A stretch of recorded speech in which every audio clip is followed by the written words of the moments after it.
প্রিয় ছাত্রছাত্রীরা, কেমন আছো সবাই?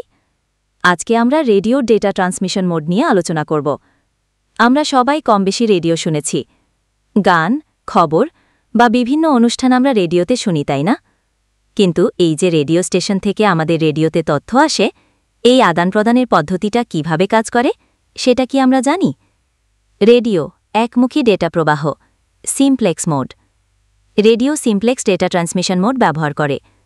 নামটা শুনেই তোমরা নিশ্চয়ই বুঝতে পারছ যে এখানে ডেটা শুধু একদিকেই যায়, অর্থাৎ বিপরীত দিকে কোনো উত্তর পাঠানো যায় না। কেন রেডিও সিমপ্লেক্স মোড ব্যবহার করে? এর কারণটা খুবই সহজ। যখন একটি রেডিও স্টেশন থেকে কোনো অনুষ্ঠান বা গান সম্প্রচার করা হয়, তখন সেই সংকেত বা তথ্য আমাদের রেডিও সেটে পৌঁছে যায়। আমরা যারা শ্রোতা, তারা সেই তথ্য গ্রহণ করি এবং শুনতে পাই। কিন্তু আমরা কি আমাদের রেডিও থেকে কোনো উত্তর বা তথ্য রেডিও স্টেশনে ফেরত পাঠাতে পারি? না, পারি না।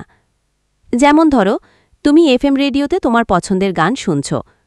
তুমি হয়তো গানটা শুনে খুবই খুশি হলে বা কিছু মন্তব্য করলে, কিন্তু তোমার সেই মন্তব্য বা প্রতিক্রিয়া রেডিও স্টেশনের কাছে পৌঁছাবে? অবশ্যই না। কারণ রেডিও স্টেশন হল প্রেরক, সেন্ডার, আর আমরা যারা শ্রোতা, তারা হলাম গ্রহণকারী। এটি একটি একমুখী যোগাযোগ।